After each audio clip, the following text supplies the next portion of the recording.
인간이 새처럼 하늘을 날 수 있었다면 얼마나 좋을까요? 바다 건너 해외여행도 자유롭게 가고 교통체증도 없고 말입니다. 하지만 인간은 특별한 장치가 없으면 하늘을 날지 못하죠.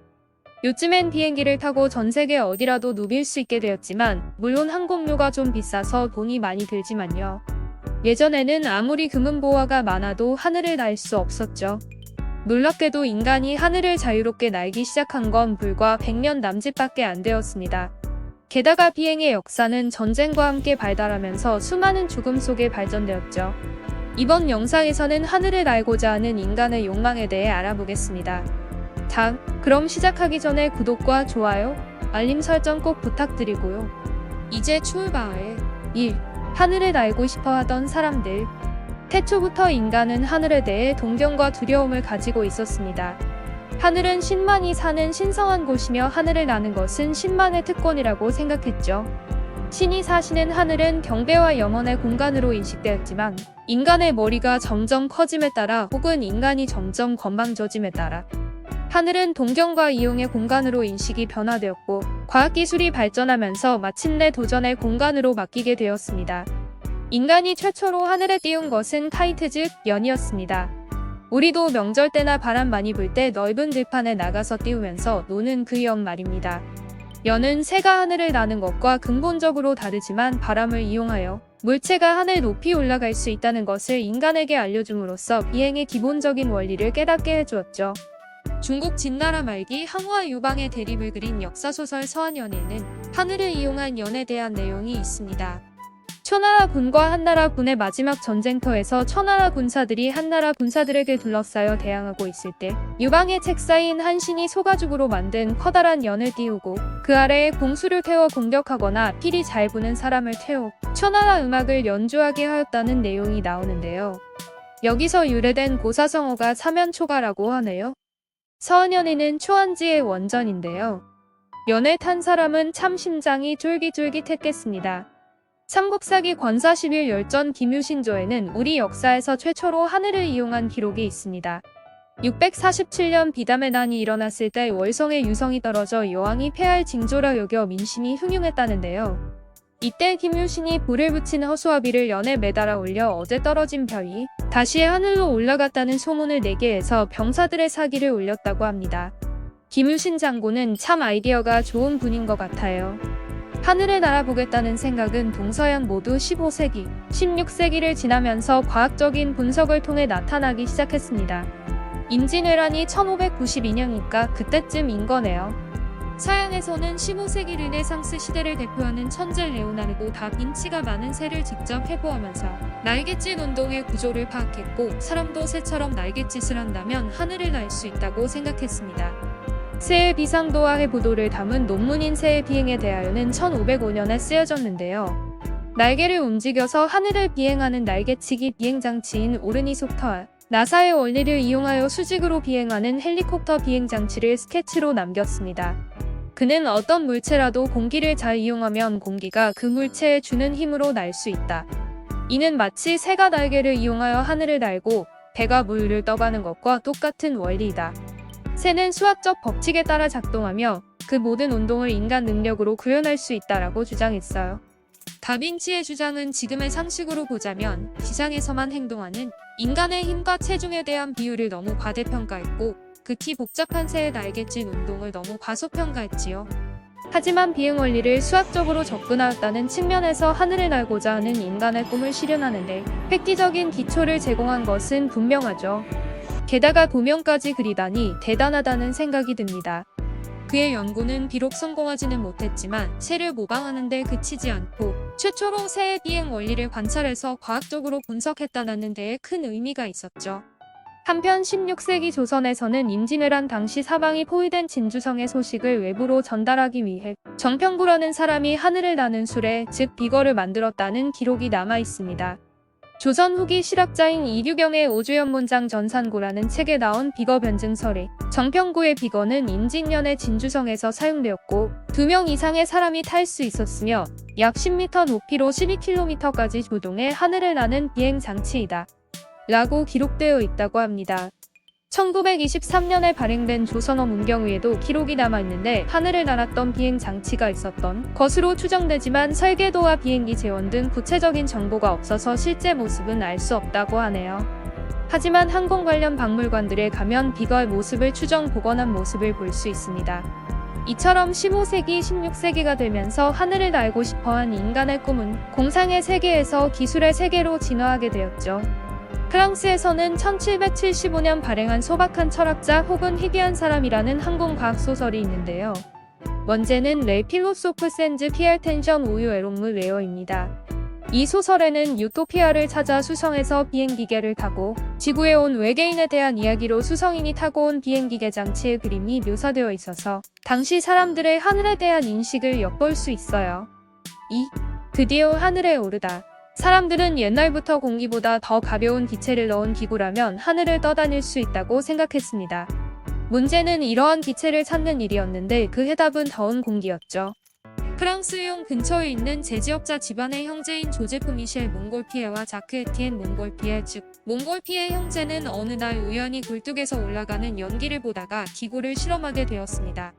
돌 위에 종이봉투를 올려두면 상승하는 연기와 함께 종이가 하늘로 올라간다는 것을 발견한 거죠. 1783년 몽골피에 형제의 거대한 첫 번째 열풍선이 떠올랐습니다. 그해 9월 8일 베르사유 궁전 정원에서 종이와 천을 붙인 지름 13m의 열풍선이 최초로 살아있는 생물체 양, 오리, 수탉을 태워 비행했고요.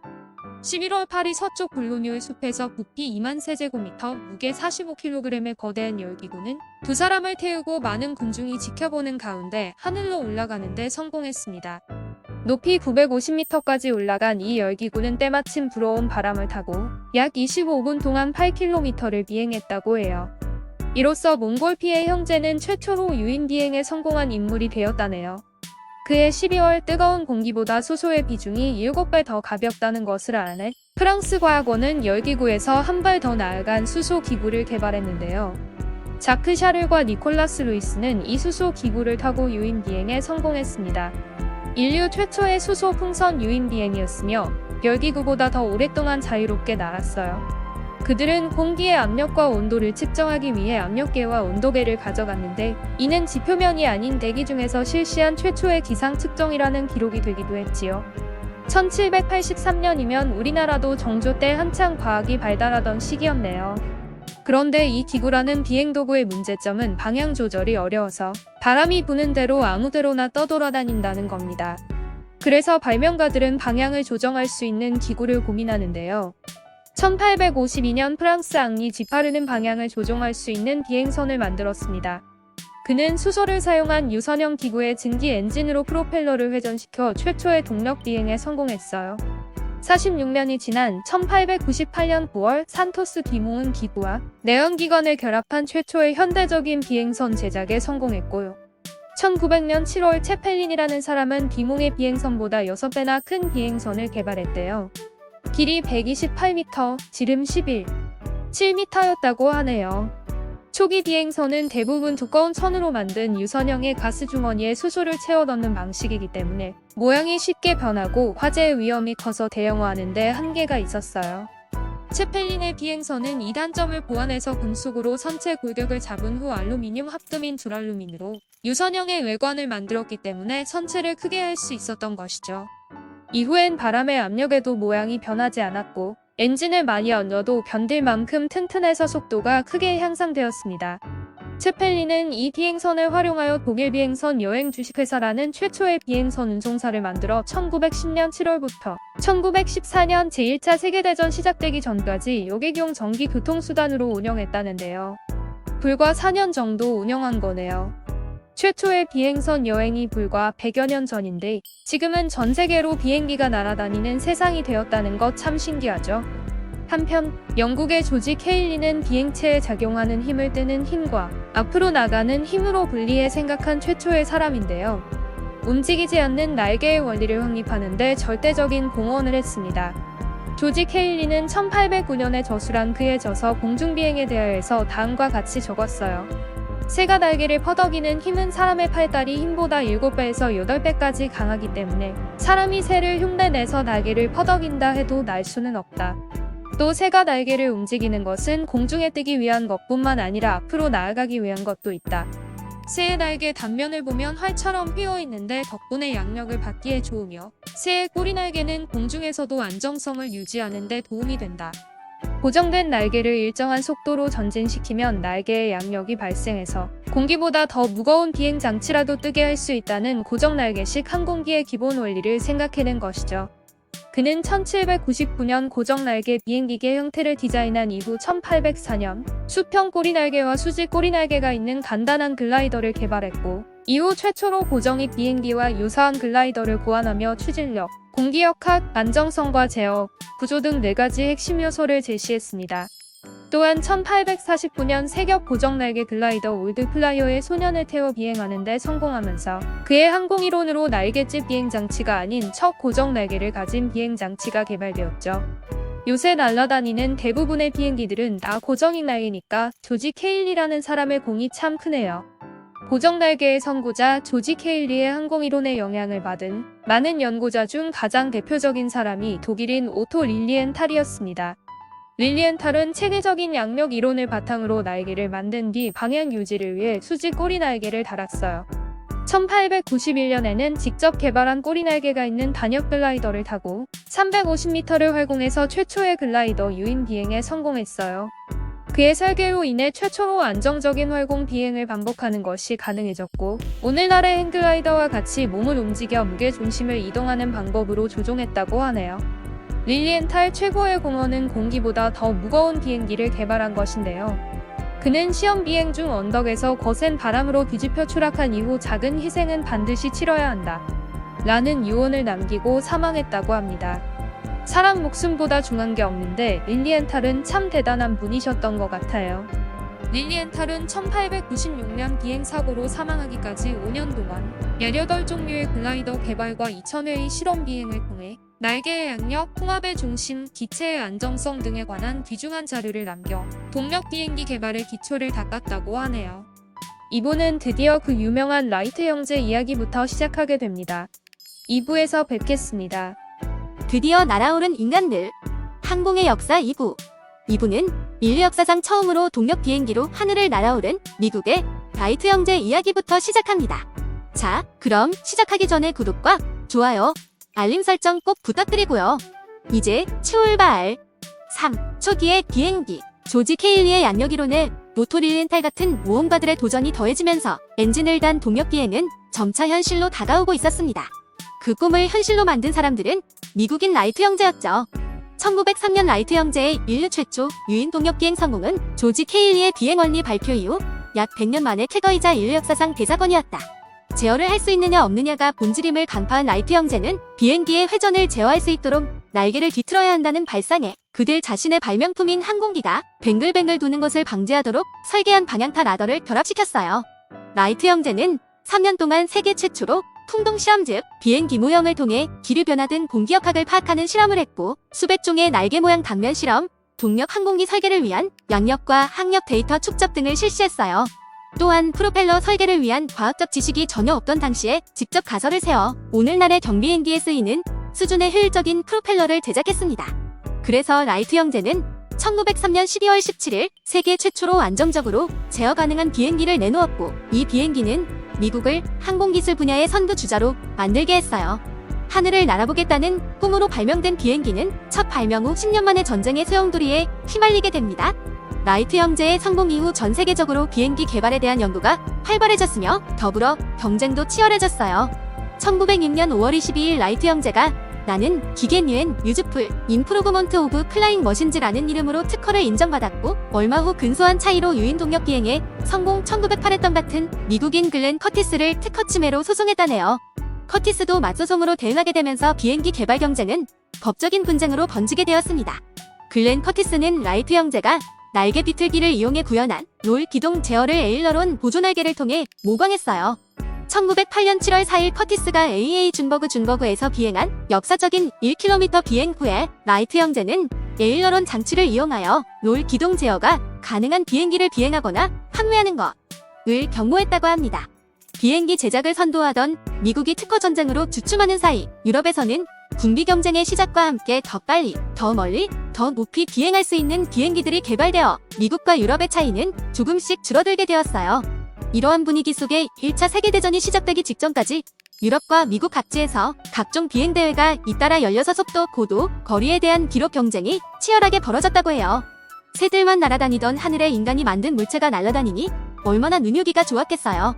그래서 전 세계에서 각종 대회가 열린 것이죠. 어떻게 보면 이 비행기라는 물건의 발명은 커다란 혁명이 아니었을까요? 어쨌든 비행기의 초창기 시기에 유명했던 비행사로는 라이트 형제, 산토스 디몽, 글렌 커티스 보아상 형제, 루이 블레리오, 레온 루바 바슬 등이 유명했습니다. 산토스 디몽은 1906년 산타우디 몬트 넘버 14비스라는 비행기를 제작해서 유럽 최초로 공기보다 무거운 비행체로 비행에 성공했어요. 프랑스 항공 분야의 선보자인 루이 블레리오는 1909년 직접 제작한 비엘라이엇 XI로 최초로 영국 프랑스 해협을 횡단 비행해서 국가 간 무역의 새로운 가능성을 보여주었습니다. 1908년 보아상 형제는 직접 개발한 보격기로 비행에 성공한 후 날개에 도움 날개를 단 보아상표 준형을 개발하여 대량 생산하는 기록을 세웠다. 프랑스 선부적 비행기 설계자 레온 루바 바술은 아름다운 모양의 십자형 꼬리 날개를 가진 단역기를 개발했어요. 선의 성능이 우수해서 처음으로 하늘에서 원을 그리며 비행에 성공했다고 합니다. 이 비행기는 하늘의 쥐부인이라는 애칭이 있다고 하네요. 애칭이 잘 어울리는 것 같은데요. 4. 무기가 된 비행기. 2014년 사라예보 사건으로 1차 세계대전이 시작되었죠. 전쟁 초기 항공기는 주로 정찰 임무를 담당하며 적의 위치를 탐색하는 데만 이용되었으며 무장을 하지 않았다. 당연하게도 전쟁을 위해 제작된 장비가 아니었으니까요. 그러나 정찰 비행 중 적기와 자꾸 마주치자 조종사들은 서로 권총 사격을 해서 적기를 떨어뜨리려고 했어요. 이것이 인류 최초의 공대공 공중전이죠. 고지어 기관총을 탑재한 항공기가 등장하면서 본격적인 공중전이 시작되었습니다. 비행기들은 전쟁이 본격화된 1915년 후반부터 공중전, 정찰, 폭격, 적진 공격, 지상부대 옹호 등 그 역할에 맞춰 본격적으로 개발되어졌습니다. 초기 공중전에서 사용된 기관총은 전투기 앞에 있는 프로펠러가 손상되지 않도록 비행기의 앞이나 뒤에서 발사했습니다. 나중에는 회전하는 프로펠러 사이로 실탄을 발사하는 동조기관총이 개발되어 공중전에서 위력을 발휘했는데요. 독일의 포커이 단역기가 동조기관총을 장착한 최초의 비행기라고 합니다. 이때부터 정찰기로서의 항공기 역할은 전투기로 탈바꿈하여 많은 항공전의 영웅들을 탄생시키게 되었습니다. 1차 세계대전 중 생산된 군용기는 총 17만 7천 대인데요. 프랑스 6만 8천, 영국 5만 500, 독일 4만 7천, 미국 1만 5천 대를 생산했다고 합니다. 수량이 엄청나죠? 안타깝게도 비행기는 1차 대전을 통해 실용화되었어요. 전쟁이 비행기의 발달을 돕기 시작한 것이죠. 전쟁 무기로서 비행기의 활용 가치가 높아지자 참전국들은 적극적으로 성능이 우수한 비행기들을 생산하기 시작했고, 각국의 항공기술은 전쟁을 통해 비합적으로 성장해서 우수한 비행기가 급속도로 개발되었습니다. 지금도 비행기에 관한 모든 최고 기록은 군용 항공기들이 보유하고 있습니다. 5. 급속도로 발전하는 민항 비행기. 그저 흥미로운 도구로 생각되던 비행기. 1차 세계대전을 통해 가치와 필요성을 깨닫게 된 각국들은 다양한 분야에서 비행기를 활용하기 시작해 항공기술의 발전은 가속화되었습니다. 국부가 넓었던 미국은 비행기를 통한 우편물 수송이 활발했는데, 비행기가 개발된 지 수십 년이 채 안 되던 시절에도 주요 도시 간의 정기 항공 우편 노선이 개설될 정도였죠. 미국인 린드버그의 대서양 횡단 성공 역시 이러한 시대적 배경으로 인한 것이었습니다. 린드버그의 대서양 횡단은 뉴욕에서 출발해 정확히 파리에 도착함으로써 비행기도 대륙 간의 도시와 도시를 이을 수 있다는 것을 보여준 첫 사례가 되었습니다. 린드버그가 $6,000를 들여 직접 제작한 길이 8m의 세인트루이스의 정신, 호는 무전기와 방향 탐지기조차 없이 오직 나침반 하나에만 의지한 채 1927년 5월 20일 오전 7시 2,750파운드의 연료와 약간의 비상식량, 그리고 물만 싣고 미국 뉴욕의 루즈벨트 비행장을 출발했습니다. 그리고 대서양을 지나 무려 5,809km나 되는 뉴욕 파리를 평균 시속 172km로 33시간 30분이 걸려 5월 21일 오후 10시에 프랑스 파리 루브르제 공항 활주로에 도착하는 무착륙 장거리 단독 비행에 성공했어요. 물론 이전에도 대서양을 횡단한 사람들은 1919년 존 울콕과 아서 브라운을 시작으로 66번이나 있었지만 그들은 단순 대서양 횡단이 목표였던데, 반해 린드버그는 뉴욕과 파리라는 정확한 출발지와 도착지를 갖고 성공했기 때문에 린드버그의 대서양 횡단 성공이야말로 진정한 장거리 비행 시대를 열었다고 할 수 있었습니다. 린드버그의 모험이 성공한 이후 각국은 비행기로 승객이나 화물을 운반하는 항공수송업을 본격적으로 육성하기 시작했죠. 기존의 기록 경쟁을 위한 비행기 개발에서 실용성과 적재량 향상으로 개발 방향이 전환되었고, 이런 현상은 보잉, 더글러스, 로키드 등 비행기 제작사가 성장하는 계기가 되었습니다. 또한 상업용 비행기가 새로운 교통수단으로 자리 잡게 되면서 프랑스 항공, 유나이티드 항공, 영국 항공, 루프트한자 등 많은 운송사의 설립을 촉진하게 되었죠. 본격적으로 여객기가 탄생하고 전기항공 수송이 시작된 것은 1차 세계대전이 끝난 직후 유럽에서였습니다. 전쟁 이후 대부분의 군용기들이 필요 없게 되자 그중 일부 폭격기가 민간 수송기로 개조되었죠. 군용기를 여객기로 개조한 비커스 비미는 1차 세계대전 직후 여객기로 가장 많이 전환된 비행기입니다. 버드나무 가지로 만든 자석이었고 10명의 승객을 태울 수 있었죠. 이 위험해 보이는 비행기를 여객기로 운영했다니 참 사람들이 간도 커요. 최초의 전기 여객기는 폭격기나 2, 3인승 비행기를 단순히 여객용으로 전환한 것에 불과했기 때문에 소음과 진동, 기체 요동이나 추위 같은 불편함이 매우 컸습니다. 영국과 프랑스를 시작으로 민간 수송기를 이용한 수송이 활발해지자 독일은 항공사상 최초로 금속재 단역 여객기 융커스 F-13을 개발했습니다. 이 비행기는 목재 복엽기가 주류를 이루던 당시로서는 항공기술의 획기적인 진보를 보여준 것이었죠.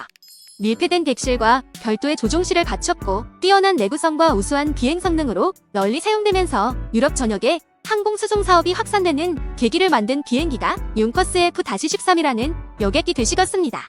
융커스 G-24는 항법 및 계기 비행 장치가 장착된 최초의 비행기입니다. 항공수송이 활발해지면서 다양한 기술적 직무가 일어났는데 이를 증명하는 대표적인 비행기 중 하나죠. 보다 안전하고 편리한 비행을 위해 항법 장치를 장착했는데 세계 최초로 야간 비행에 성공했다고 합니다. 즉, 그전에는 날이 밝을 때만 비행기를 운행할 수밖에 없었다는 소리죠. B-314는 대서양을 횡단하는 대형 수송기였습니다. 사진으로 보시다시피 육지가 아닌 물에서 뜨는 비행정인데요. 많은 승객을 태우고 대서양과 태평양의 항로를 개척하는데 큰 기여를 한 비행기라고 합니다. 항공기는 고도가 올라가면 기내의 압력이 약해져서 탑승객이 불편함을 많이 느꼈다고 합니다. 지금도 비행기를 타고 가다 보면 귀가 멍해질 때가 있잖아요. B307 스트라토라이너는 항공기 기내 압력을 지상 대기압과 같도록 대기압을 조절해주는 여합실을 최초의 항공기입니다. 여객기가 발달하면서 점차 승객의 편안한 여행을 돕기 시작한 것이죠. 1930년대 후반 들어 신기술들이 집약된 대형 수송기 DC-3의 등장은 항공수송의 혁명을 가지고 와 새로운 항공시대를 여는 전환점이 되었다. 운송사들이 승객들의 장거리 비행을 위한 기내 인테리어 추가를 요구함에 따라 기존 DC- 객실의 폭을 60cm 넓히고 좌석을 21개로 늘린 새로운 기종이 DC-3였는데요. 각종 항공대기가 개발되어 고도 11,000m 이상 고공비행 및 여합장치, 무선전화, 자동 조종장치 등으로 야간 및 대기 비행 능력이 크게 향상된 항공기입니다. 유압으로 작동되는 접이식 착륙장치, 더욱 효율적인 프로펠러, 진동을 흡수하는 완충기, 더 얇아진 날개도 갖추고 있었죠. 날개폭도 약 3m가량 확장되어 조종이 훨씬 쉬워졌으며 특히 21명까지 태울 수 있어 항공 역사상 처음으로 승객 운임만으로 운항 비용을 충당할 수 있는 민항기였기 때문에 1939년 당시 미국 수송기의 75%를 차지했습니다. 근데 수송기의 원조가 된 것이죠. 민항기가 발전하던 시간이 지나 항공기는 다시금 커다란 전쟁을 맞이하게 됩니다. 바로 2차 세계대전이 시작된 것이죠. 2차 세계대전을 맞이하는 항공기는 1차 세계대전과는 비교할 수 없을 정도로 중요한 역할을 맡게 됩니다. 항공력이 국가의 운명을 결정하게 된 것이죠. 6. 국가의 운명을 결정짓는 무기로 2차 세계대전은 전략, 전술, 전투기술 등 모든 면에서 전례를 찾아볼 수 없는 전쟁이었고 특히 항공력이 승패에 결정적인 영향을 미쳤습니다. 2차 대전에서 군용기는 정찰, 전투, 폭격뿐만 아니라 병력이나 군수물자의 수송에도 활용되어 전투기, 폭격기, 정찰기, 수송기 등 임무별로 분화되었습니다. 특히 폭격기는 장거리 비행 및 대형화가 이루어져 원자폭탄 투하 등의 전략 폭격이 가능하게 되었죠. 또한 항공기를 함정에 탑재하여 필요한 지역으로 이동시키는 항공모함이 등장함으로써 언제 어디서나 대규모의 항공 전력을 운용할 수 있게 되어 항공기는 전장의 보조수단이 아닌 결정적 수단이 되기에 이르렀습니다. 또한 2차 세계대전이 비행기 발달사에서 가지는 중요한 의미 중 하나는 최초로 제트기를 등장시켰다는 것입니다. 2차 대전 막바지에 영국과 독일에 의해 개발되어 격하게 사용되기도 하였으나 본격적인 제트기 시대는 종전 후 냉전 시대에 들어서면서 시작됩니다. 2차 세계대전 초기엔 우수한 전투기와 폭격기를 가진 독일과 일본이 제공권을 장악했으나 전쟁 중반에는 전투기와 폭격기의 대량 생산으로 인해 미국이 제공권을 완전히 장악하게 됩니다. 1940년 미국은 매년 5만 대의 군용 항공기를 생산하겠다는 계획을 발표했는데 당시 이 계획은 무모한 것으로 인식됐으나 미국은 실제 전쟁 중에 그 이상의 항공기를 생산하였고 속도와 항속거리를 증가시킨 새로운 항공기를 생산하여 전쟁이 끝날 무렵까지 약 30만 대의 항공기를 생산했어요. 미국의 여러 나라에서도 2차 대전을 계기로 수많은 우수한 항공기를 개발, 생산하여 전쟁에 투입하였습니다. 연합국은 약 47만 대의 군용기를 생산했으나 일본, 독일, 이탈리아의 동맹국은 약 20만 대를 생산하는 데 그쳤죠.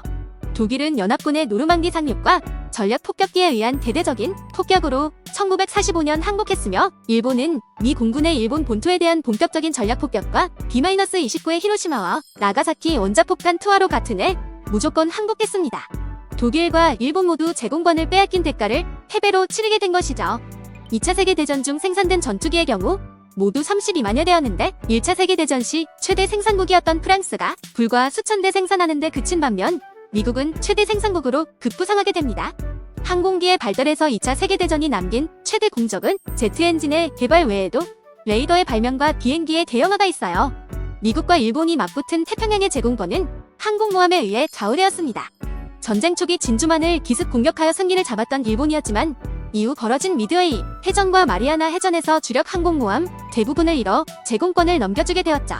승패를 가른 결정적 요인은 레이더로 미군이 레이더 덕분에 미리 대비한 반면 일본군은 속수무책으로 당할 수밖에 없었기 때문이었다.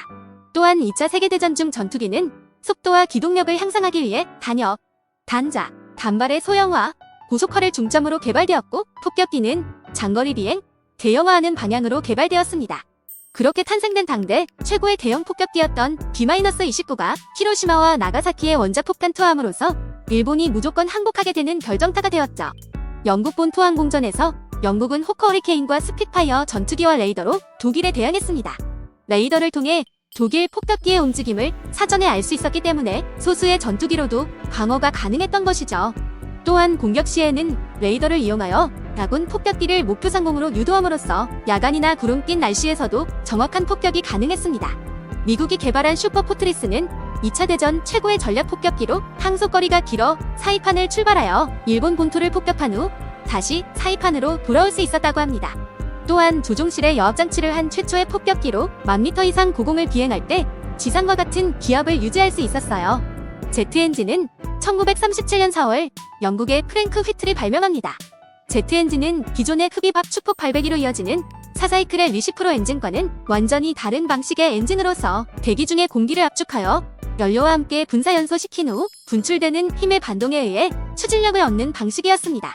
기존 프로펠러 엔진의 추진력과는 차원이 다른 힘을 갖게 되었죠.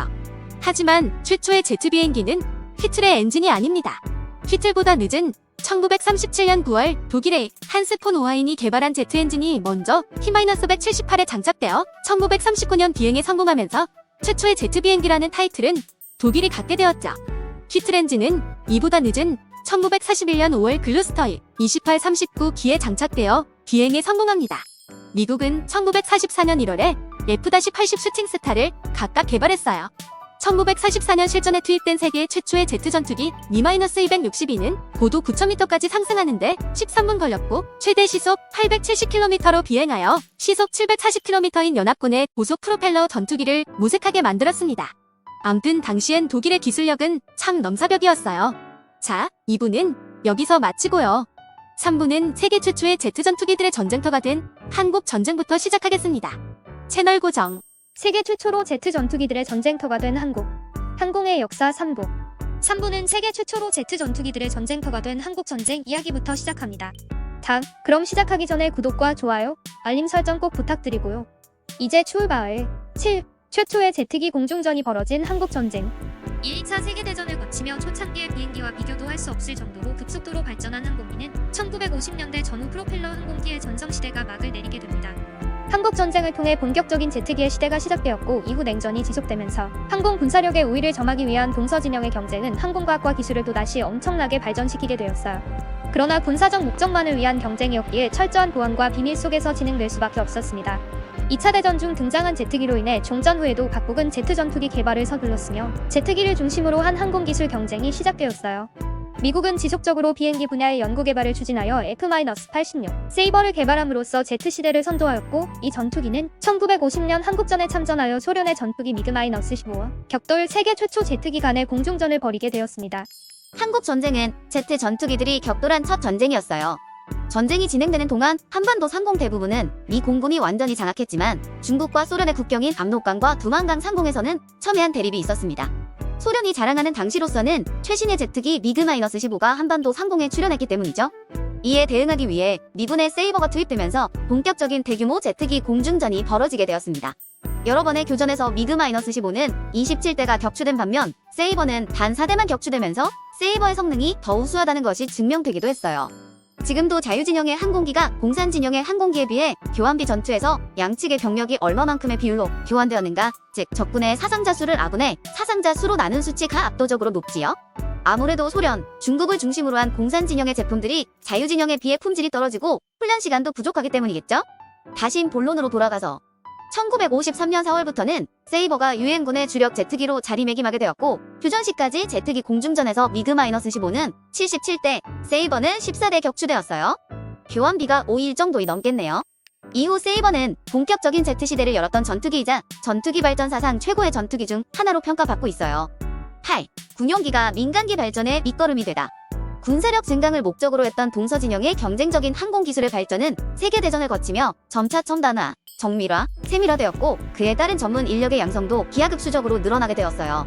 또한 신기술이 발명되어 더 이상 군사적 기밀의 가치를 잃게 된 구식 기술들은 자연스럽게 민간 항공산업으로 유입되었고, 이러한 현상들은 60년대 이후 민간 항공의 발전을 가속화하는 밑거름이 되었어요. 군용기에서 개발된 많은 기술이 민간에서 활용된 사례를 알아볼까요? 1969년 아폴로 우주비행선이 달에서 찍어온 우주사진 이미지를 처리하기 위해 개발된 디지털 영상처리 기술은 의료용 영상진단기 MRI-CT의 발전에 활용되었어요. 항공기 엔진 개발 중 압축기 제작으로부터 얻은 티타늄 표면 처리 방법은 인공관절과 임플란트의 개발에 적용되었고요. 항공기 사고의 원인을 분석하기 위해 개발된 블랙박스는 자동차에도 활용되고요. 항공기의 안전하고 안락한 이착륙 지원 시스템인 논스키드 브레이킹 시스템은 차량용 ABS 엔티스키드 브레이크 시스템으로 개발되어 브레이크의 혁신적인 발전을 가져왔죠. 로켓 테스트용으로 개발된 화염 감지 카메라도 다용도로 활용되었고, 1970년대 우주정거장 화재 감지용으로 개발된 화재 경보기도 마찬가지입니다. 항공기 바퀴에 전해지는 각종 압력과 하중이 시트에 전달되는 것을 최소화하는 랜딩 기어 이착륙 시스템은 흥미롭게도 접이식 유모차에 적용되고요. 사고 시 충격을 어깨 전체로 분산시켜 성장기 어린이에게 올바른 탑승 자세 유지에 필요한 낙하산 벨트도 유아용 카시트에 활용됩니다. 우주에서 물을 마시기 위해 물속에 중금속, 악취를 걸러주는 정수 시스템도 그렇고, 우주에서 전력을 공급받기 위해 개발된 태양 전지 패널도 마찬가지고요. 예상하셨겠지만 위성 항법 시스템 GPS도 항공기에 설치할 카메라 크기를 소형화하기 위해 개발된 시모스도 디지털 카메라의 소형화에 기여했어요. 한편 유도 미사일의 개발로 빠른 속도가 더 이상 전투기의 장점이 될 수 없게 되자 제트엔진 기술은 자연스럽게 민간으로 유입되게 되었고, 최초의 초음속 여객기라고 하는 콩코드가 출현하게 되었어요. 또한 적지의 정밀한 타격을 목적으로만 활용되던 위성항법 시스템 GPS도 민간 항공기에 장착할 수 있게 되면서 더 정확하고 안전한 수송을 가능하게 했고요. 9. 민간 여객의 발달. 90년대 이후 냉전이 해소되고 그에 따라 군사적 발전과는 별도로 민간 항공이 독자적 시장을 갖게 되자 민간 항공은 그들만의 독자적인 발전 방향을 갖게 되었어요. 항공기가 점차 여행자를 수송하여 국제적으로나 국내적으로 국가 산업 발전에 기여하는 역할이 증대되다 각국 정부에서는 항공사의 확보, 공항시설의 현대화, 공항의 관리 등 항공산업을 적극적으로 지원하여 더욱 발전시키게 되었습니다. 항공기는 거리 이동에 있어 20세기 새로운 교통수단으로 각광받게 되었고, 철도나 해상 운송이 할 수 없는 신속함이라는 장점으로 항공운송 사업은 점차 대형화되어 갔죠. 자, 3부는 여기까지고요. 4부에서는 드디어 일제강점기부터 시작된 대한민국 항공의 역사를 시작합니다. 그럼 to be continue. 대한민국 항공 역사, 독립운동으로 시작되다. 항공의 역사 4부. 4부는 일본의 식민지였던 나라에서 독립운동으로 시작된 항공의 역사를 시작합니다. 본격적으로 시작하기 전에 구독과 좋아요, 알림 설정 꼭 부탁드리고요. 이제 출발. 10. 독립운동으로 시작된 항공의 역사. 1903년 라이트 형제의 최초 비행 이후 세계 각국이 비행기 개발에 열을 올리기 시작할 때 안타깝게도 대한제국은 망국의 길을 걷고 있었기 때문에 세계 흐름과 함께할 수 없었습니다. 한국인에 의한 가장 오래된 비행 관련 기록은 미국 이민 1세대인 김광명이 비행기 연구를 했다는 것과 이응우가 미 항공대 조종사로 입대했다는 단편적인 기사 2건이 전부이며, 이건 역시 사실 확인을 위한 추가 연구가 필요한 실정이죠. 한편 일본의 식민지가 된 한반도의 하늘에서는 1913년 일본 해군 소속 나라하라 산지가 한국의 식민지화를 축하한다며 용산의 일본군 연병장에서 시험 비행을 했는데 이것이 한반도 하늘에서 최초로 비행기가 날았던 기록입니다. 이후로도 일본은 1914년과 1915년 연속으로 비행대회를 개최하며 상대적으로 과학에 무지했던 한국 사람들을 상대로 기술력과 군사력을 과시하였으나 일본에 대한 반감으로 한국 사람들은 큰 관심을 두지 않았고 이후 1917년 9월 15일 미국인 조종사 아트 스미스가 당시 여의도에 있었던 비행장에서 공개 비행을 선보였는데 5만 군중이 운집해 그의 공중묘기에 감탄했다고 합니다. 특히 당시 현장에 있던 안창남, 권기옥, 신용우, 박경원 등이 이 공개 비행을 보고 비행사의 꿈을 가게 되었는데 이 사람들은 이후 대한민국 항공 역사에서 각자의 이름을 남기게 되었죠. 1919년 일본의 식민지였던 한국에서 일어난 평화적인 시위 3. 일운동이 일본의 잔인한 탄압으로 끝나자 독립운동가들은 중국으로 몸을 피하여 그해 4월 11일 한국 대한민국 임시정부를 출범시키고 일본에 대한 무장투쟁을 선포합니다. 평화적인 시위로는 독립할 수 없다는 것을 알게 된 것이죠. 당시는 1차 세계대전이 종전된 직후입니다. 세계는 승패에 결정적인 영향을 끼친 비행기라는 신무기를 크게 주목하고 있었죠. 한국 임시정부 역시 작은 전력으로도 큰 피해를 줄 수 있는 비행대 창설을 결정합니다. 먼저 비행기 구입 자금 확보를 위해 현 국방부 장관인 국무총장 노백린 장군을 미국에 급히 파견하고 조종사를 양성하기 위해서 중국 국민당 정부가 설립한 운남육 군항공학교에 청년 사인을 보내게 됩니다. 권기옥, 이영무, 장지일, 이춘희 그들이죠. 미국에 도착한 노백린 장군은 현지에서 이미 조종수를 배우고 있는 한국인 청년들이 있음에 놀라게 되었고 긴급히 임시정부와 연락하여 미국 현지에 비행학교를 설립하는 것으로 방문 목적을 변경합니다. 비행학교 설립에는 막대한 자금이 필요했는데 이는 김종림이라는 한국인 청년에 의해 해결되었습니다. 김종림은 캘리포니아 윌로우스에서 쌀을 재배해 1차 세계대전 시 군량미로 유럽에 수출하였고 이로 인해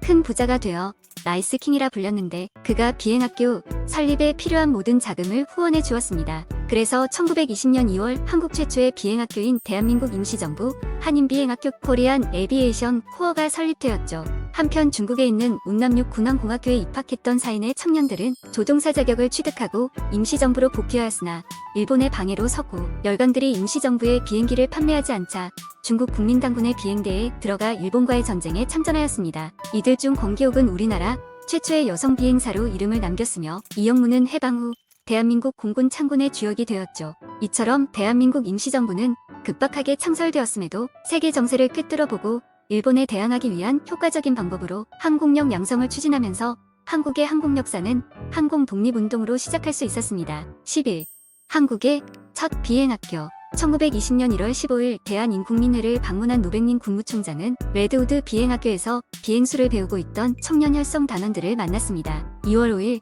직접 레드우드를 방문한 노백린은 현장에서 임시정부 한인비행학교의 설립 소식을 만천하에 선언할 목적으로 청년 혈성 단원 6인과 함께 기념사진을 찍었고 그 사진은 상해의 임시정부로 보내져 4월 27일자 독립신문에 실렸습니다. 비행학교는 김종림의 대농장에 있어서 활주로 설치가 용이했던 캘리포니아 윌로우스 지역으로 정해졌습니다. 당시 비행기는 미국인에게도 신기한 기계였기에 동양의 이름도 생소한 코리안들이 나라도 없으면서 비행학교를 만든다는 사실은 현지인들에게도 충격이었죠. 그 충격은 지역신문인 윌로우즈 데일리 저널 2월 19일자에 잘 나타나 있습니다. 일본과의 전쟁을 위해 비행학교의 설립이 무엇보다 시급했던 노백린은 정식 개교식 없이 2월 20일 학교 문을 열었습니다. 이는 3.1만세 운동 1주년이 되는 날 비행대를 출범시키고자 하는 노백린의 강력한 뜻이 있었기 때문이었죠. 그러나 비행학교의 교관이 될 대부분의 청년들이 아직 레드우드 비행학교 소속으로 6월 4일 졸업할 예정이었고 주문한 첫 훈련기 스탠다드 J-1 역시 6월 22일 도착했기 때문에 실제 개교식은 7월 5일에 이뤄지고 본격적인 교육에 들어가게 되었습니다. 이처럼 우여곡절 끝에 개교한 비행학교였지만 오래가지 못했습니다. 그해 10월 추수기에 큰 홍수로 든든한 후원자였던 김종림의 농장이 큰 타격을 입어 재정이 어려워지자 비행학교도 1923년 문을 닫을 수밖에 없었어요. 그러나 3년간 성과가 없지는 않았습니다. 총 77명의 비행사를 배출하였으며 그 중에는 1921년 7월 7일 국제항공연맹 FAA로부터 공식 조종사 자격증까지 취득한 박희성과 이용근이 있었습니다. 이에 대한민국 임시정부는 두 사람을 육군 비행병 참의 현재의 소위로 임명하였고 이들은 우리나라 최초의 비행장교가 되었습니다. 12. 임시정부의 공군 설계 1931년 만주를 침략한 일제는 1937년 7월 7일 전면적인 중국 침략을 단행하여 중일전쟁을 일으켰습니다. 일본의 비행대는 중국 본토를 공습하며 위력을 과시했다고 하네요. 이에 중국은 최신 비행기를 도입하고 비행사 육성을 시급히 추진해 1937년 10월 운남 육군 강무학교에 중국 전역의 항공학교들을 통합한 항공과를 출범하였습니다. 대한민국 임시정부는 독자적으로 군사력을 양성할 수 없었기 때문에 미국이나 중국, 소련 등의 군관학교나 육군비행학교 등의 청년들을 보내 교육을 받게 했습니다. 한인 청년들은 비행기 조종사나 항공기술자가 되기 위해 각국의 항공학교를 졸업하였고 각자 졸업한 국가의 군대에 들어가 대일본 전투에 참전해 실전 경험을 쌓았습니다. 이처럼 이들이 각국의 군대에 편입했던 것은 어디에 소속되어 있건 일본과 싸워 이기는 것이 조국의 독립에 도움이 된다고 생각했기 때문이었죠. 비행사가 되고자 하는 한국인들의 꿈은 식민지 지배를 받고 있는 상황에서도 막을 수 없었습니다. 1919년 중국 군벌들에 잇따라 항공학교를 세우자 중국으로 망명하여 독립운동을 전개하고 있던 항일 운동가들은 중국 항공학교에서 비행훈련을 받고 비행사가 될 수 있었죠. 임시정부는 설립 초기 의욕적으로 시작했던 비행학교가 재정난으로 문을 닫자 더 이상 항공력을 활용한 무장투쟁은 어렵게 되었습니다. 거기에 1932년 4월 29일에 윤봉 기례사 의거로 일본의 보복을 피해 임시정부가 여러 지역으로 떠돌게 되면서 여건은 더욱 악화되었죠. 그러나 1942년 일본이 미드웨이전의 패배로 태평양에서 제공권을 잃게 되고 중국을 비롯한 아시아 지역에서 점차 밀리게 되자 중국 충칭에 자리 잡고 있던 임시정부 역시 전열을 재정비하고 일본과의 전쟁에 들어가기 위해 광복군의 창설을 서두르게 되었습니다. 특히 광복군 내 공군 설립을 중요하게 생각했죠. 1943년 8월 19일 국무회의에서 현재의 국방부인 국무부 관할의 공군설계위원회 조례를 제정하고 최영덕, 윤기석, 김철남, 이영무 등을 공군설계위원으로 선임하였습니다. 1945년 3월 국무부는 현재 국회인 임시의 정원에 제출한 한국광복군 건군 및 작전 계획에서 처음으로 한국광복군 비행대의 편성과 작전을 언급하였고 이에 의하여 3월 30일 제정된 대한민국 임시정부 자맹중앙관제에서 처음으로 공군을 명시하였습니다. 이를 바탕으로 임시정부와 미국은 미군 OSS와 함께 특수훈련을 받은 광복군을 한반도로 진입시켜 게릴라 전술을 펼치게 할 더 이글 프로젝트와 네코 프로젝트를 준비하였으나 일본의 갑작스런 항복으로 인해 결실을 보지 못했습니다. 13. 독립한 한국의 항공산업과 한국전쟁에서의 활약. 1945년 8월 15일 드디어 2차 세계대전은 일본의 무조건 항복으로 끝나게 되었습니다. 한국도 식민지에서 벗어나 독립국가가 되었죠. 해방 바로 다음 날인 1945년 8월 16일 일본과 조선을 오가며 활동하던 항공인들이 모여 항공 재건을 목표로 민간 항공인 단체인 조선항공대를 결성하였습니다. 이를 주도한 이들은 일본 본토나 조선 내 비행학교 출신의 군인이거나 항공업계에서 종사한 민간 항공인들이었죠. 이어 1945년 10월 2일에는 최초의 민간항공통합단체로 조선항공협회가 출범했습니다. 남한 내 600여 명의 비행사, 기관사, 통신사 등을 대표한 단체로 조선항공수 송주식 회사 및 비행학교를 설립하였고 같은 해 12월 항공조선 창간호를 발간하였어요. 1946년 3월에는 조선학생항공연맹이 결성되어 모형 비행대회를 개최해 학생들의 항공정신을 고취시켰습니다. 1946년 7월 10일에는 전국의 항공기술자들을 총망라한 조선항공기술동맹이 결성되었고 같은 해 8월 10일에는 전국 항공인의 통합단체인 한국항공건설협회가 창립되었습니다. 이처럼 해방 전 일본과 조선을 오가며 항공운송업을 하거나 정비산업 등에 종사한 사람들은 해방된 조국에서도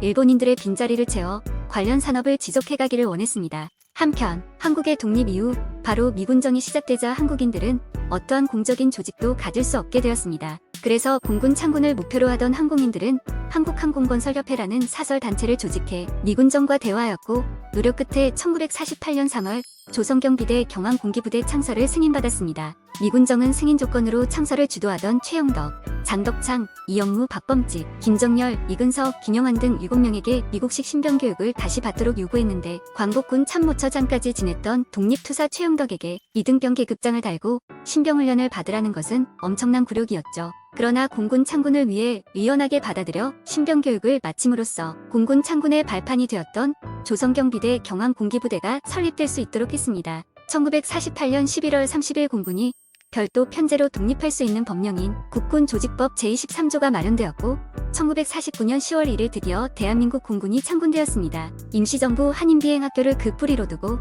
한국광복군 비행대의 정신을 계승하여 자주 국방에 기치를 걸고 창군한 대한민국의 공군은 국군항공준비대를 시작으로 육군항공사령부를 거쳐 마침내 독자적인 대한민국 공군이 탄생한 것이죠. 당시 공군은 1897명으로 장교 242명, 사병 1655명이었으며 10대의 L4와 2대의 L5 연락기로 출발하였습니다. 아쉽게도 전투기는 단 한 대도 없었네요. 이후 국민들의 성금으로 훈련기인 T6를 10대 구입하였고 이 훈련기에 이승만 대통령이 건국기라는 이름을 붙여주었습니다. 건국기가 도입되던 날은 1950년 5월 14일로 성대한 명명식을 열었는데 불과 한 달 뒤 한국전쟁이 발발하게 되면서 제대로 된 훈련을 한 번도 하지 못하고 바로 전장에 투입되었습니다. 훈련기였던 탓에 자체 무장이 없어 부조종석에 앉는 사람이 적을 발견하면 창밖으로 수류탄이나 박격포탄을 던지는 조악한 상황이었는데요. 열악한 상황에서도 공군은 용감하게 싸웠으며 이러한 투지를 인정한 미군이 제대로 된 전투기인 P-51 무스탕을 지원해 준 것을 계기로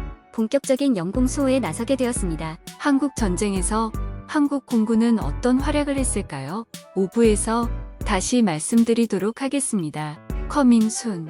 항공의 역사 5부가 시작되었습니다. 5부 한국 공군의 활약. 한국 전쟁을 맞이한 대한민국 공군은 유엔 공군의 일원으로 연합작전에 참가하였고 총 14,163회의 출격을 통해 승오리 철교 차단 작전, 평양 대폭격 작전, 351고지 전투 항공지원 작전 등의 임무를 완수함으로써 대한민국을 수호하는 데 공헌하였습니다. 한국전쟁 당시 남한은 22대의 항공기가 있었습니다. 하지만 L5는 연락기로서 관측용 정도로 밖에 쓸 수 없는 비행기였고 공군 장병과 국민들의 성금을 모아 구매한 T6 역시 훈련기였기 때문에 한국전쟁 당시 공군의 전투력은 형편없는 상황이었죠. 상대적으로 북한은 소련제 YAK-9 전투기, IL-10 공격기 등 전투가 가능한 기체를 포함해 약 200여 대의 비행기를 보유하고 있었기 때문에 공군력이 상대적으로 강했습니다. 사실 한국전쟁은 걸음마 수준에 있던 대한민국 공군에게는 최악의 상황이었죠. 그럼에도 불구하고 정신력으로 무장하고 전장으로 날아갔습니다. 앞서 언급되었다시피 한국전쟁 개전 초기 대한민국 공군은 북한 공군과 비교할 수 없을 만큼 초라한 공군력을 가졌었지만 미군의 지원, 연합군과의 합동작전 등을 수행하면서 점차 독립된 공군으로서의 면모를 갖추어갔습니다. 휴전 무렵 한국 공군은 병력 11,461명, 항공기 110대를 보유하는 전력으로 성장했죠. 한국전쟁 개전 이후 창설 이후 처음 전쟁을 맞이한 대한민국 공군은 초기엔 연합군과 함께 합동작전을 펼쳤습니다. 그러나 1951년 10월 11일에 처음으로 단독 출격작전을 전개한 이후 1952년 1월 15일에는 적의 후방 지원을 차단하기 위한 승오리 철교 폭파 작전에 이르기까지 성공적으로 완수함으로써 독자 임무 수행이 가능함을 증명했습니다. 한국전쟁에서 P-51 무스탕은 우리 공군의 중요한 전력이었습니다. P-51에는 롤스로이스사의 멀린 61 엔진이 사용되었는데요. 무스탕은 미국의 노스 아메리칸사에서 제작한 전투기로 1940년 영국 공군을 위해 처음으로 제작되었습니다. 초기 모델에는 엘리션 엔진이 장착되었는데 성능이 부족해서 좋은 기량을 보여주지 못했죠.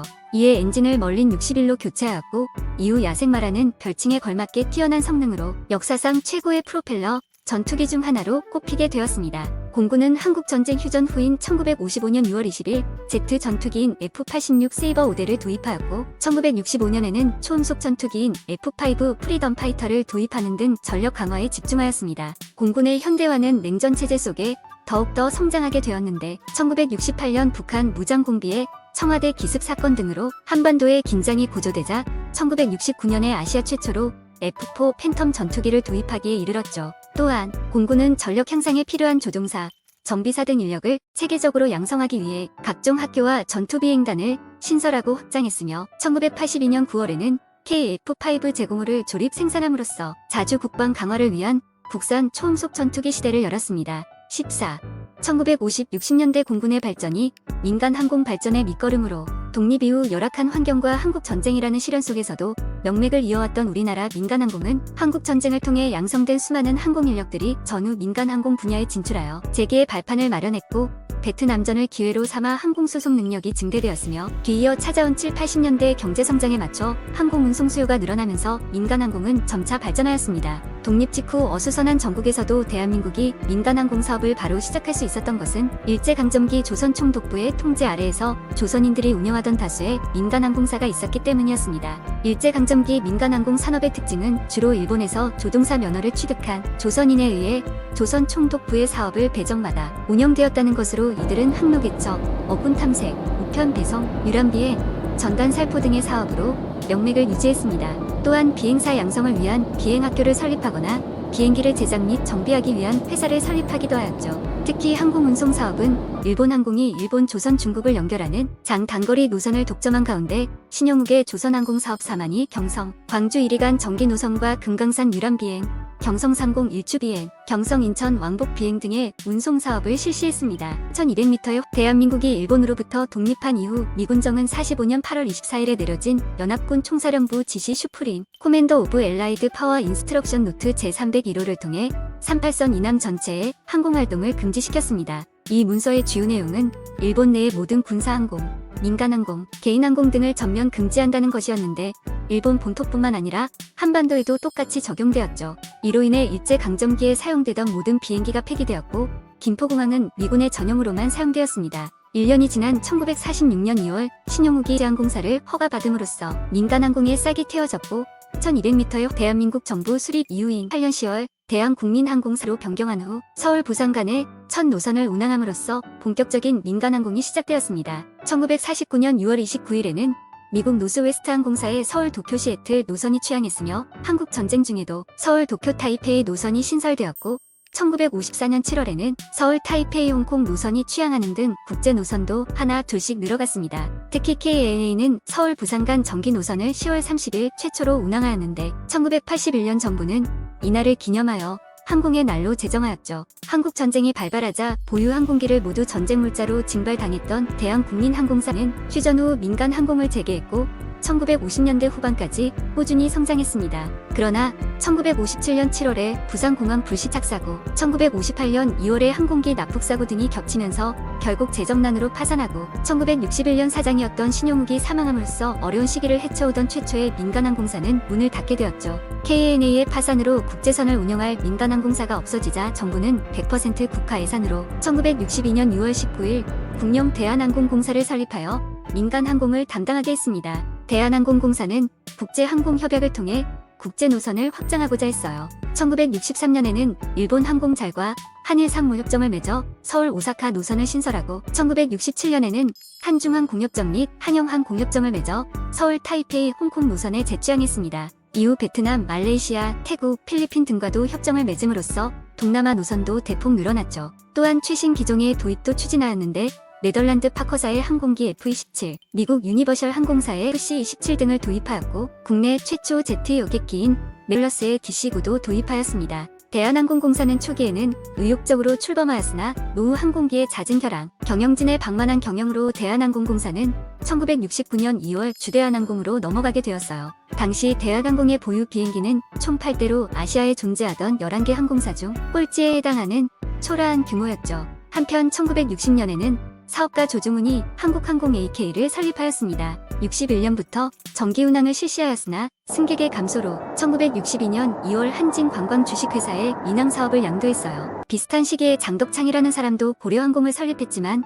자금 사정으로 문을 닫았으며 그 외에 크고 작은 항공사들이 많았지만 모두 역사의 뒤안길로 사라졌습니다. 한진 상사는 영세한 자본 투자와 방만한 경영으로 쇠락해야 했던 대한항공공사의 전철을 밟지 않기 위해 대한항공이 정상 궤도에 오를 때까지 무제한에 가까운 자본 투자를 결심했고 인수 직후 사실육부 27과의 비대한 조직을 이실오부 17과로 축소하는 등 체질 개선에 나섰습니다. 또한 5개년 투자 계획을 세워 1973년까지 매년 10억에서 15억 원에 이르는 예산을 항공기 및 장비의 현대화와 사원 교육비에 투자했는데 이는 국영공사 시절이던 1962년부터 69년까지 정부가 투자했던 15억 원에 비하면 엄청난 것이었죠. 이 밖에도 한진 상사는 정부와 협상을 통해 국제선 허가 시 대한항공과 협의해야 한다거나 민항 육성을 위해 보조금을 지급해 줄 것, 국내 항공사업은 대한항공으로 일어나야 할 것 등을 승인받음으로써 민간항공사로 자립할 수 있는 정책적 여건을 마련했습니다. 이를 통해 안정적 지위를 확보하긴 하였지만 당면한 문제는 항공운송 수요가 많지 않아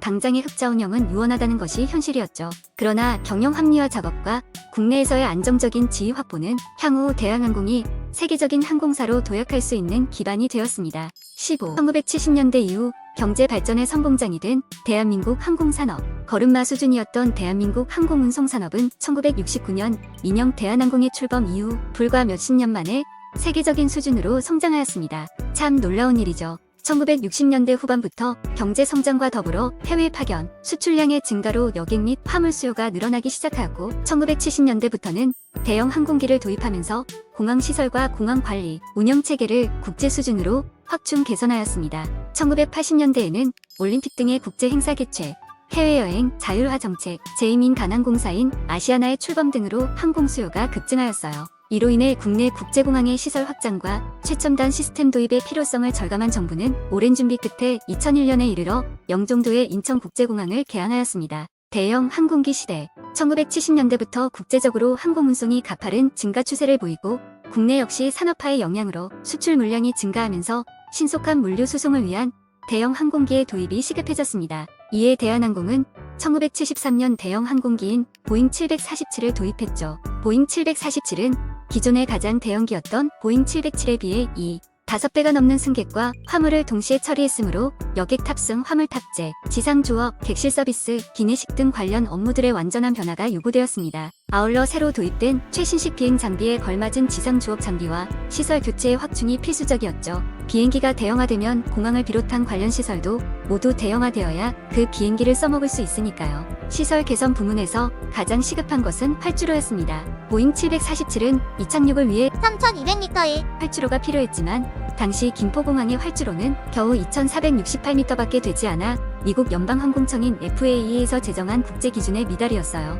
이에 정부와 대한항공은 보잉 747 도입에 앞서 1972년 동안 활주로 연장 및 청사의 확장 사업을 시행했습니다. 또한 운영을 위한 인력을 충원하고 제작사인 보잉사와 먼저 취항하였던 일본 항공사를 교육을 보내는 등 만반의 준비를 갖추었습니다. 이처럼 보잉 747의 도입은 단순히 비행기를 바꾸는 것이 아니라 당시 낙후된 우리나라 항공산업의 체질을 완전히 뒤바꾼 엄청난 사건이었죠. 일명 전복이라고 불렸던 보잉 747은 높이가 6층 건물과 맞먹는 3m의 길이 70m, 폭 60m이며 2층으로 된 기내 구조에 400명을 태울 수 있는 3개의 클래스 좌석이 갖추어져 있고 25톤의 화물을 따로 탑재할 만큼 엄청난 외형의 압도적인 성능을 겸비하고 있었습니다. 당시 국제선 주력 기종이었던 보잉 707에 5배가 넘는 화물을 수송할 수 있었으면서도 연료는 2배밖에 들지 않을 만큼 높은 효율까지 갖추었죠. 보잉 747은 1969년 2월 9일 첫 비행을 시작한 이래 오랜 세월 동안 다양한 버전으로 생산되다 2011년 3월 20일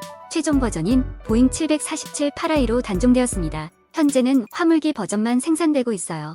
승객 수요와 수출량의 증가 1960년대 이후에는 방부와 간호사의 독일 파견, 베트남 파병, 중동 근로자 파견, 유학생 진출 등이 빈번해지면서 항공을 통한 여객 운송 수요가 증가했습니다. 또한 1960년대부터 추진한 경제개발 5개년 계획이 1970년대 들어 빛을 발하면서 눈부신 경제 성장 아래 수출량의 증가로 항공화물 수요는 급속히 늘어났어요. 국제민간항공기구 알카의 자료에 따르면 1979년 우리나라 국제선의 총실적은 세계 10위였는데 1966년 98위였던 것과 비교하면 짧은 시간 동안 실로 엄청나게 발전했음을 알 수 있죠.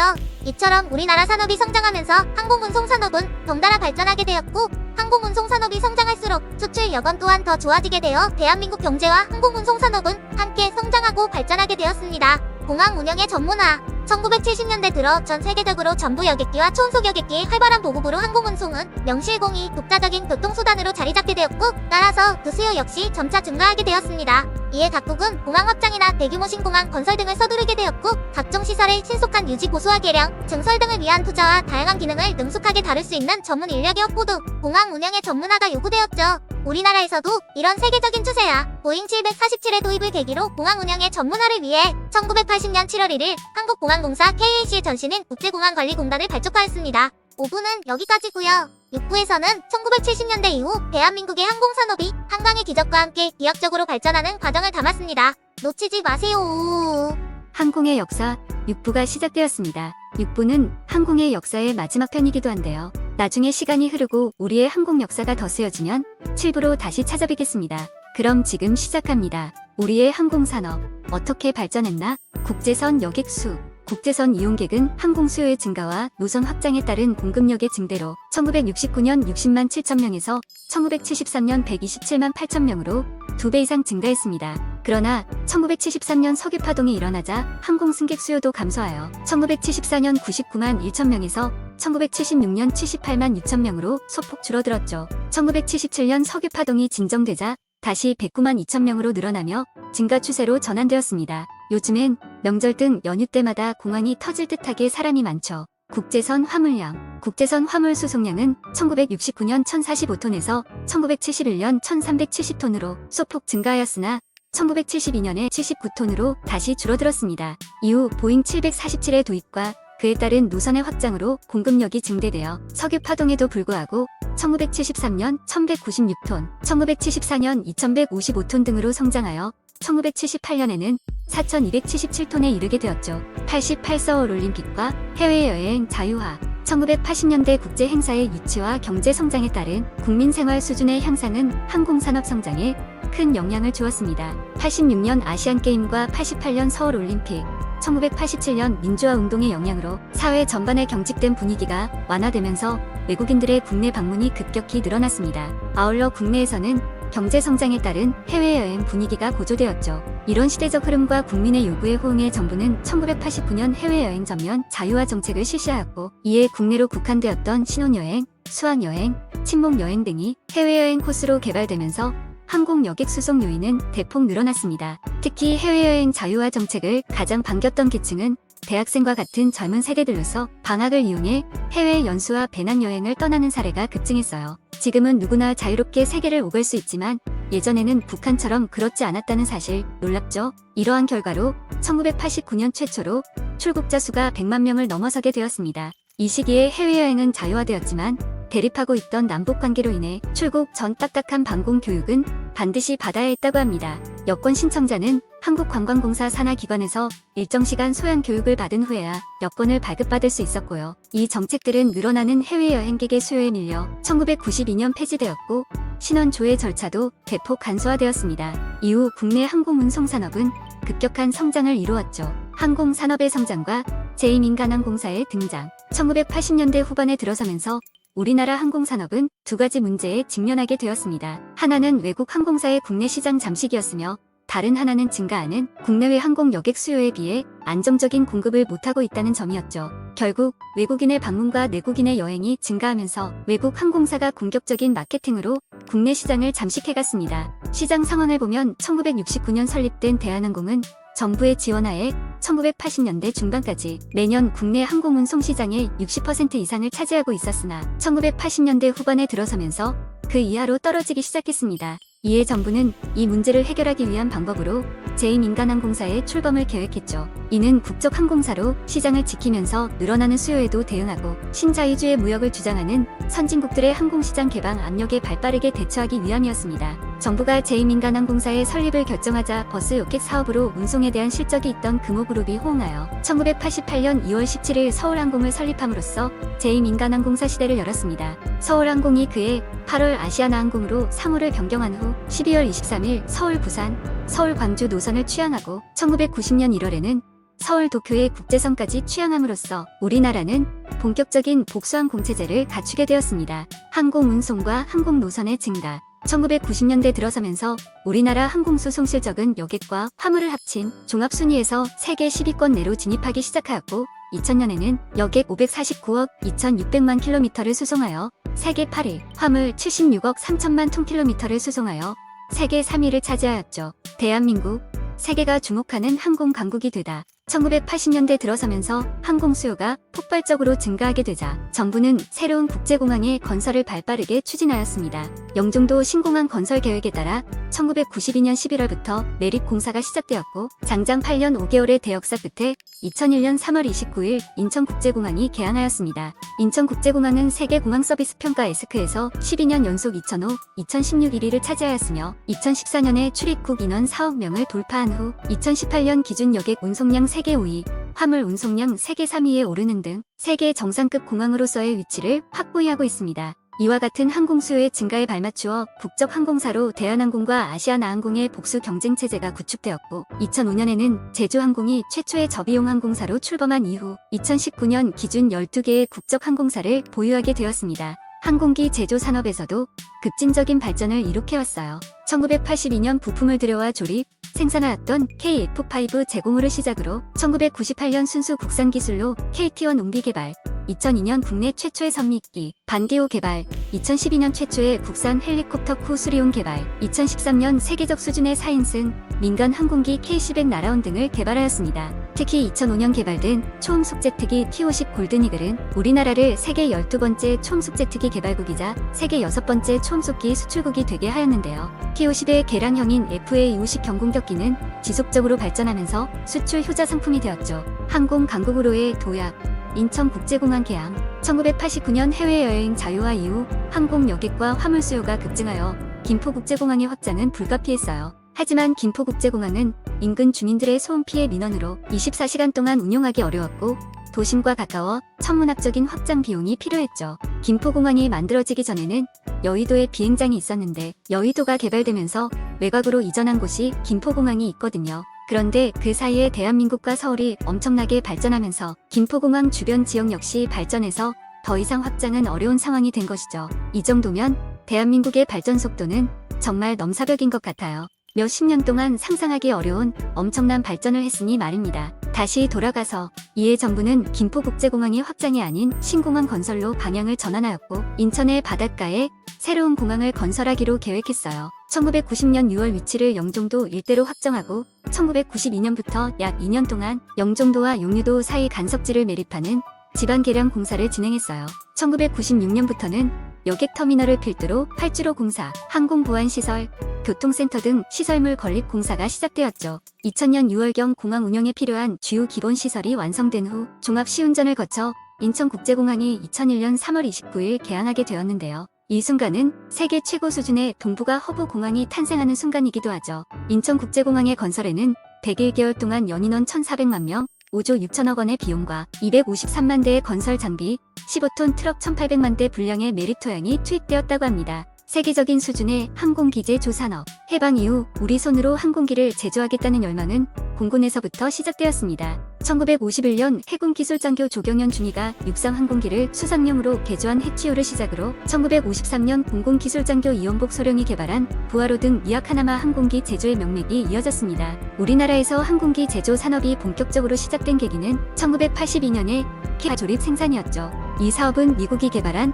F5 프리 전량 수입하여 조립하는 기초적인 단계였지만 이를 통하여 우리는 항공기 개발과 제조에 눈을 뜨게 되었습니다. 그 이후에도 1989년 대한항공의 창공 3호, 1991년 대한항공의 창공 91, 1993년 한국항공우주연구원의 까치호 등을 독자적으로 제조하였으나 산업적으로 발전되지는 못했는데요. 처음부터 어른이 태어날 수는 없잖아요. 국내 기술로 독자 개발한 항공기를 산업화까지 연결한 것은 1998년 개발된 한국항공우주산업의 KT-1 운비였습니다. 공군에서 85대의 훈련기 제작을 의뢰받아 개발하였으며 이후 파생형 KA-1을 추가 의뢰받아 20대를 납품했죠. 뛰어난 성능으로 해외에도 12대를 수출하였습니다. 2005년 개발된 한국항공우주산업의 T-50 골든이글은 우리나라를 세계 12번째 초음속 제트기 개발국으로 만들었으며 인도네시아, 이라크, 필리핀, 태국 등에 수출하여 세계 6번째 초음속기 수출국이 되게 하였습니다. 이 밖에도 2012년에 나온 첫 국산 헬리콥터 쿠스리온은 소방, 산림, 경찰 등 다양한 목적으로 변형되어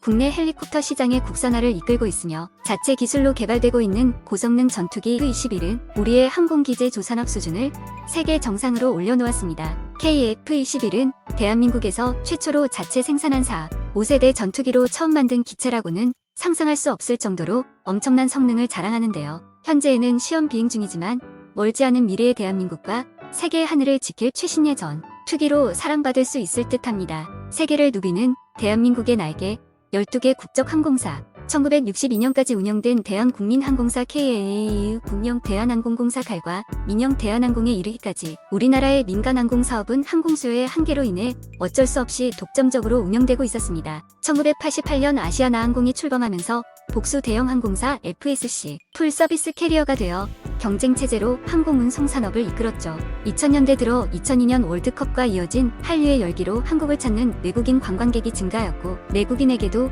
해외여행이 더 이상 사치가 아닌 일상 문화로 자리 잡게 되면서 항공 여객 수요는 폭증하게 되었습니다. 이에 2005년 제주항공이 제3의 민간항공사이자 최초의 저비용 항공사 LCC 로우 코스트 캐리어로 출범함으로써 2007년 에어부산, 2008년 진에어, 2009년 이스타항공, 2010년 키웨이항공, 2013년 에어인천, 2016년 에어서울, 2019년 플라이강원, 에어로케이, 에어프레미아가 순차적으로 출범하며 우리나라는 FSC 2개사, LCC 10개사 등 총 12개의 국적항공사를 보유하게 되었습니다. 어때요? 우리 대한민국의 항공 역사, 짧은 역사에도 불구하고 이렇게 놀라운 속도로 발전했다는 사실이 놀랍지 않나요?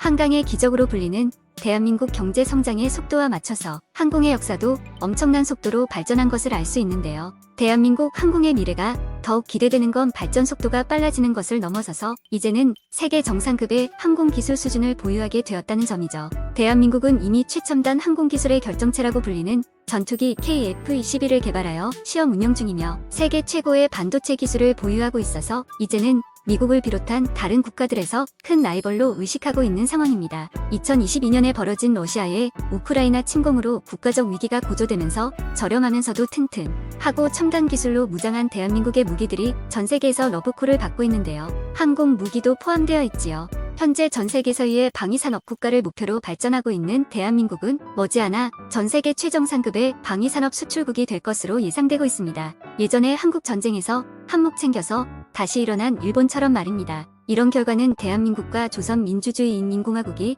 남과 북으로 대치하고 있는 어려운 상황을 전화위복으로 삼아 침공을 억제할 수 있는 무기체계를 스스로 개발하고 꾸준히 준비하면서 한편으로는 개발된 시스템을 수출할 수 있도록 지속적으로 노력한 결과일 것이라 생각합니다. 어찌 보면 우리나라의 항공의 역사는 어려운 상황을 딛고 일어선 전 세계 유일무한 한강의 기적을 시각적으로 보여주는 대표적인 사례가 아닐까요?